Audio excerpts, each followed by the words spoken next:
Hello and welcome. Today we're going to be reviewing the Star Wars Special Action Figure set, the 501st Legion ARC Trooper, which includes ARC Trooper Echo, Fives, and Jesse. This was a Hasbro Pulse exclusive. It was originally, I believe, a San Diego Comic-Con exclusive, but then because of the current situation, it was moved on to a Hasbro Pulse exclusive, retailing for $50. And it was going to be only exclusive to the United States and Canada. However, I do know that Asia were able to obtain a couple figures here and there, and of course people started selling them for $150, $200, $300, which is pretty scummy. But I was able to pick this up on the Hasbro Pulse website when it initially released, so I'm pretty happy about that. So we do have 3 figures right here. I am going to be a bit more critical than I am going to be more praiseworthy. These figures are pretty cool figures, but I still do have a couple issues with the figures overall. So whilst a lot of people are praising these figures, I'm going to be more critical because there are issues here and there that I don't necessarily like. They are still fantastic figures, but yeah. So we're going to move Jesse, Echo, and Fives real quick. There we go, and we're going to be focusing on the packaging. So as you can see, it is the standard Star Wars Special Action Figure set. Nothing entirely new other than the front. You do have a small description of the figures that it does include. Onto the side, you do have just Star Wars logo Special Action Figure set. Same thing on the other side. Hopefully it doesn't scratch. There we go.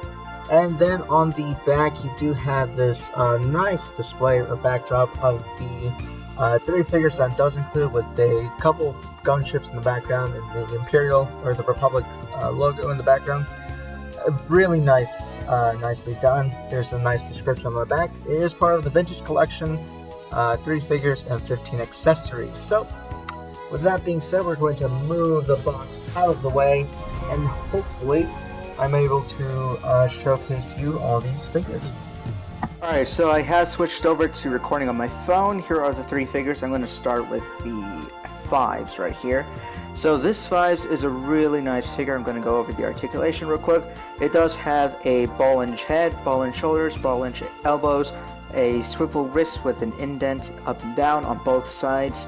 It does have a ball-inch waist, swivel hips, yep, ball-inch knees and ball-inch ankles with an ankle rocker. And what I mean by ankle rocker is, if I could do it with one hand, okay, I cannot, but boom, that's basically what you can do.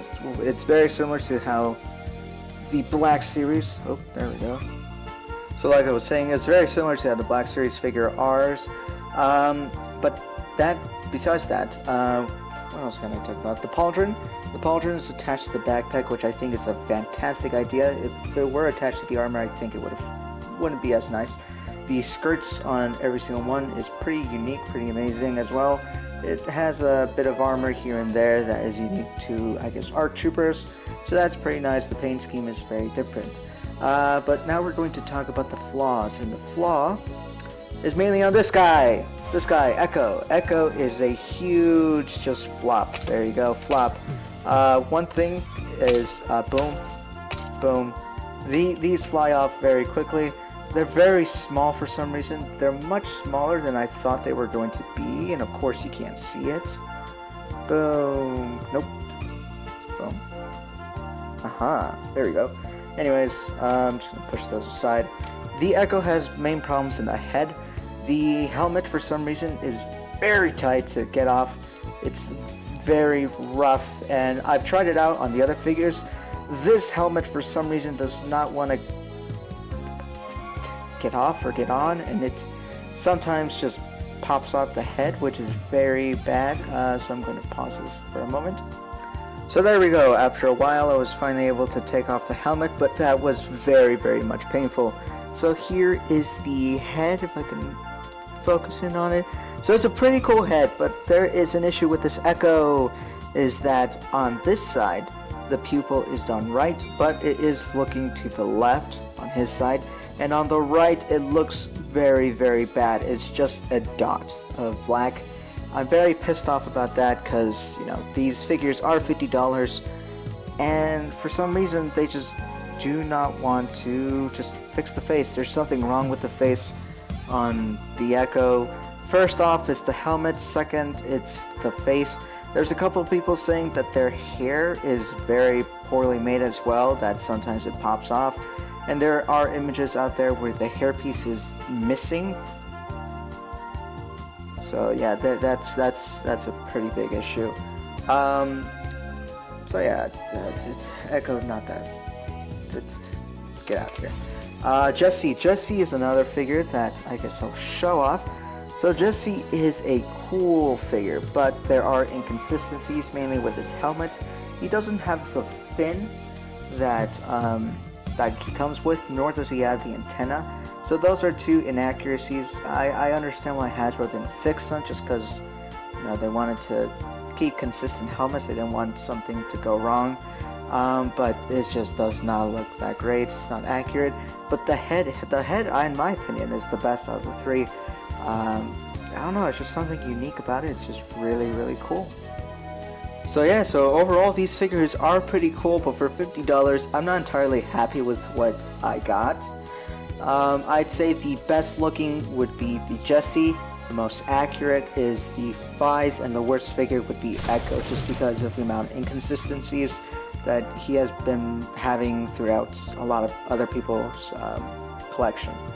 So you are able to get currently the Fives on, I believe, the Vintage Card Line, and supposedly you are going to be able to pick these two up separately as well.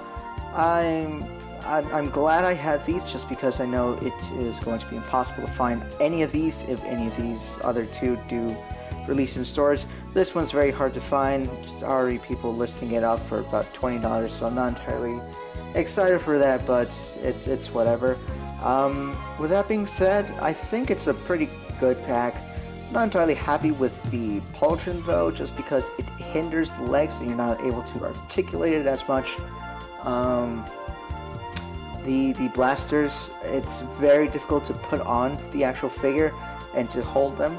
I was fortunate enough that mine are able to hold in that specific position, but they have to be in that specific position, otherwise they're just going to fall off. The helmet may be inaccurate, but it's alright. For some reason this one doesn't want to fit, and I'm kind of pissed off about that, but it's alright. But yeah, with that being said, this is the the 501st Articulation pack. Hopefully you guys enjoyed this video. If you like this sort of content, like and subscribe. It's very easy to like and subscribe, and if later on you don't like this, you can always unsubscribe. So once again, thank you, and I will see you on the next video. Cheers.